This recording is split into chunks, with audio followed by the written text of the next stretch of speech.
Welcome everybody to Hippie Fish Rods. Today we're going to do some simple wraps, give you some explanation on how that works. We're working on a 6-foot light action spinning rod. It's got this little sparkly blank here. Simple rod. We're going to use this blue thread. Get it wrapped up here on the wrapper. Okay, so we're going to start out with the hook keeper. And as you can see, I filed down the foot. That helps the thread transition up onto the guides. So I did all the guides. I've already placed them on the rod. So you want to figure out, do you want this hook keeper on the right or left side of your rod? We're going to do the right side. Now what I like to do, hook keepers kind of annoy me. I mean, they serve their purpose, but I hate when line gets caught on them. So I like to take one of the filed guide feet and slide it under the winding check, which is this rubber thing right here that hides the hole that you reamed into the handle. We'll have another video on how to glue everything up. See what I mean there? It's tucked in. So we're just going to wrap this piece here. And when we epoxy it, that's going to hold the rest in. I guess you can see it better like that. So it's tucked in as close as it can be to the handle. And that helps avoid the line getting wrapped on it.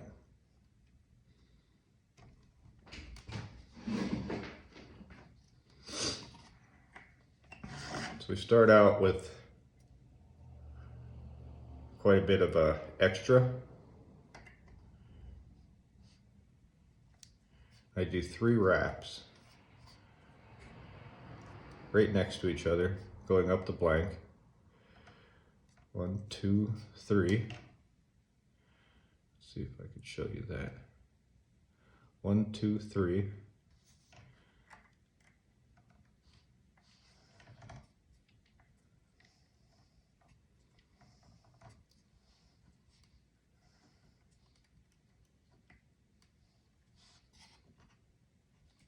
Bring you over here, give you a little bit better view of this.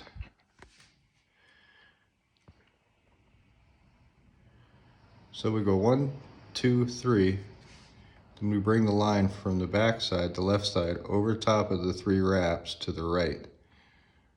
And that's where we start our wrap.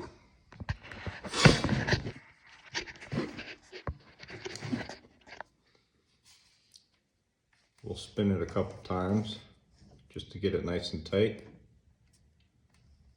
over this tag end. That's what this one's called here, the long piece you kept. And we'll cut that off.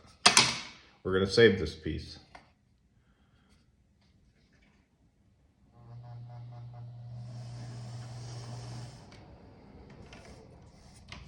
Wrap back over itself, and that happens. You just want to make sure you fix it. You want that as tight as you can to the right side.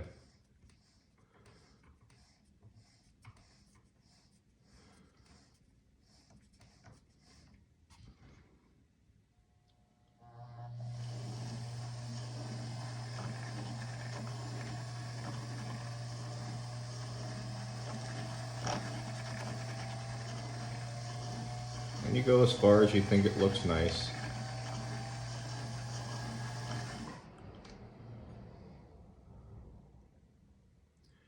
Okay, now you take your tag end and you make a loop. You'll put it down here underneath the thread and slide it up till you get on top. Once you have it on top, the weight of the thread tensioner is going to hold it in place. And you'll wrap about 4 or 5 more times. Just enough to hold it down nice and tight. And I always stop on the top, and I'll show you why that is with the guides. Now you're going to hold your thread against the rod and pull a little slack. That way when you cut it, you don't get a frayed end. And you'll just slide that right through the loop. Pull down, because you always want to keep your thread tight until it's locked in. And you'll pull this end. Once this end gets tight, let go of the tag end and just slide it through.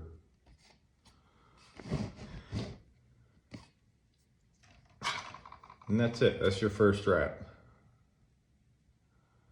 It's always a good one to start on, you know, because you're not really fighting going up a transition. You're coming down off of it.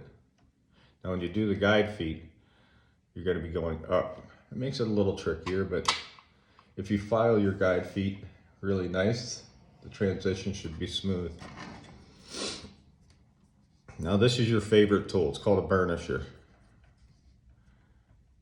It has a round end, it has a round end, and it has a flat end with two kind of sharp edges. You'll take the sharp edges and hold them at an angle like this, and you can push your threads, and that straightens them out. And if there's any gaps at the beginning, it'll fill them. So you don't have to worry about getting it perfect. I mean, you don't want large gaps, but small gaps can be filled. On the ends, you can fill them with the edge of the burnisher. And if they're in the middle of the wrap, you take the round end and you just apply a little pressure. And what that's doing is the thread is round. And if you give it a little pressure, it flattens it out, and that'll fill in all the little gaps.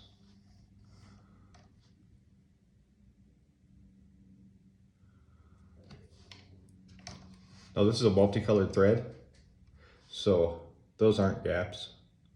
This is probably a terrible thread to do an example on, but this is what the customer wanted. Now we're going to move down to a wrap. A guide wrap, I'm sorry.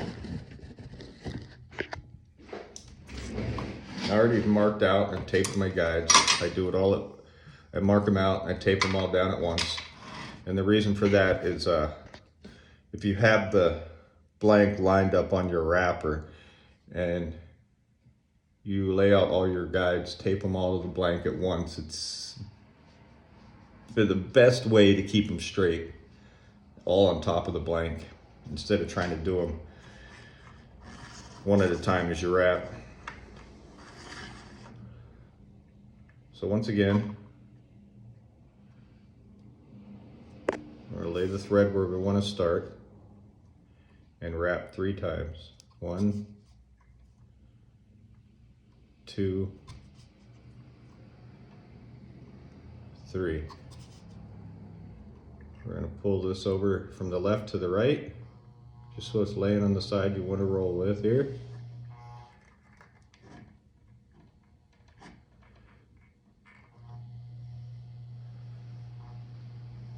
Wrap it a few times, just enough to hold down that tag end.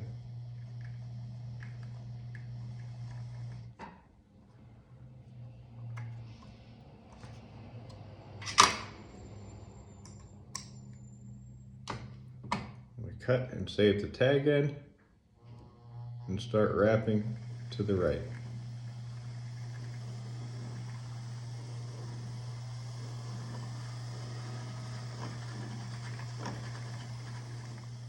I slow down when I approach the guide foot, just to make sure, because sometimes it'll back up on itself. It'll roll over back to the left, and that's okay. You just reverse it and go slower. And you see how nicely that went up the guide foot? It's because I ground it down real smooth, like almost to a point. Once you get close to your tape, you just want to rip it off because the thread is holding your guide now.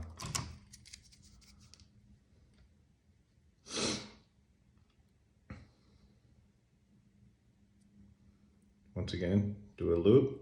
bring it under the line. You see how it's underneath, and just slide it up. Now earlier I said you want it on top of the rod, which by that, with the guides, I mean behind the guide.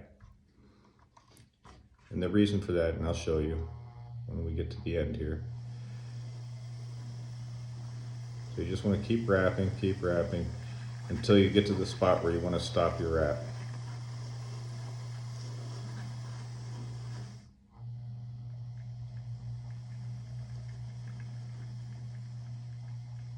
I got ahead of myself there a little bit. Once I took that tape off, I should have wrapped a little more before I put the tag in.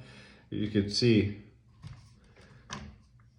there's quite a lot of thread to pull that through now, which isn't a real big problem, but you only need about, I would say, maybe 5 or 6 wraps to hold that thread down. So it shouldn't cause an issue, but it might be hard to pull through.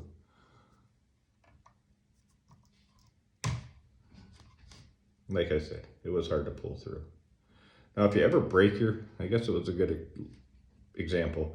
If you ever break your thread when you're pulling a tag end through to lock it in, before you do anything, take your tag end and pull it apart.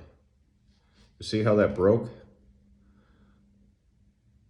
Either one of the two are going to break, your tag end or your thread you're pulling through. Well, this is probably your worst case scenario. You want the other one to break. That means it broke underneath the wrap. Since this broke, it means we don't know where this is underneath the wrap. If you look closely, you may be able to see the thread underneath. But since there was so much thread here, I'm going to assume there's enough of that underneath, and I'm just going to cut it off. But that's what you don't want. You don't want it to break under there. You want it to pull all the way through. But I can kind of see here, it's through about a 1/4 inch. It's going to hold down. I just got to be careful not to mess with this guide too much until the epoxy gets put on. Now we're going to take the edge of the burnisher and just straighten the guide out. You want it to look nice and straight. Happy little guides, if you will. Just nice and straight. Flip the burnisher over, give it a little rub. Make sure there's no gaps in there. Now the reason you pull your thread through on the top half is if you look right here, there's gaps on both sides of the guide. And you do not want your thread to be pulled through in those gaps, because then there has nothing to hold them down. It's floating in a space underneath your threads. So you always want to put them under here so they're nice and tight against the blank. See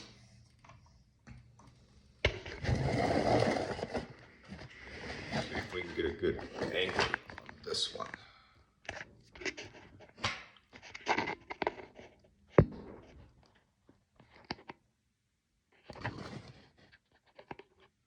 It's a little different angle.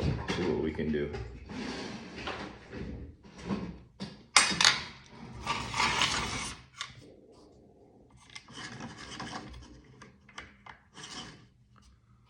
So find your starting point. Wrap 3 times. 2, 3. Pull it from the left to the right over top of your 3 wraps and spin it a couple times to lock that thread down.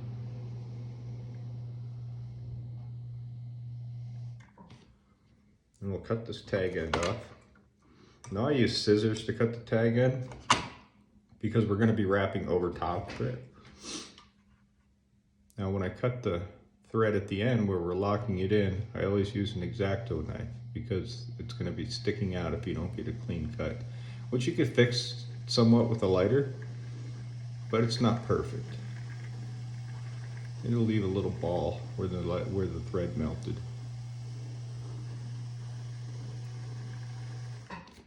All right, so it backed up on itself. And that happens sometimes when you go to the transition. So you just want to spin it back by hand, find where it started, and then work your way forward again.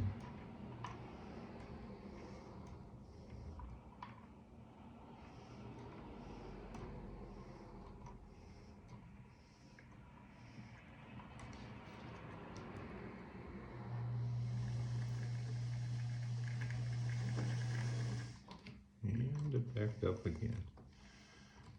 It can get frustrating. Don't let it get to you. Just keep backing it up and moving it forward. Eventually you'll get up that transition and it'll be smooth sailing from there.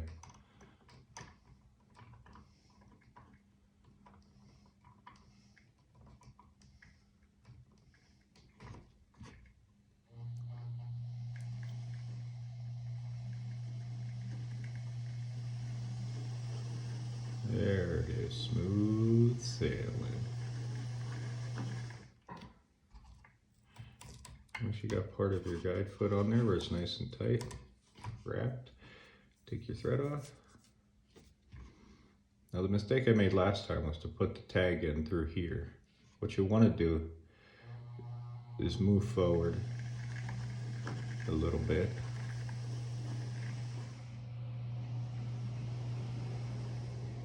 With your wrap before you put your tag end on. Make a loop. Slide it up, make sure it's on the back side of the guide there, and finish your wrap.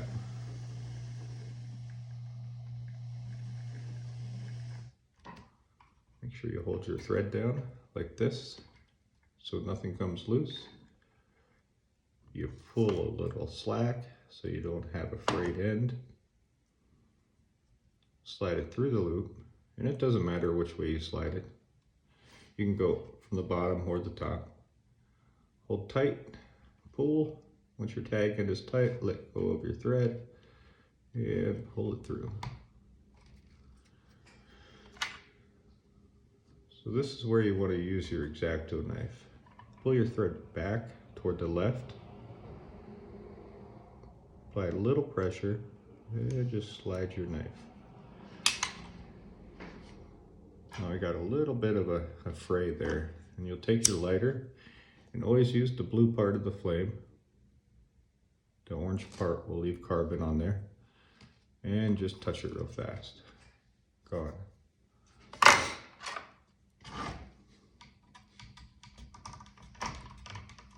Use the sharp edge of your burnisher to straighten out the edges. Nice straight edges. Make it look super good. And just give it a little rub down with the rounded end. And all your gaps are gone.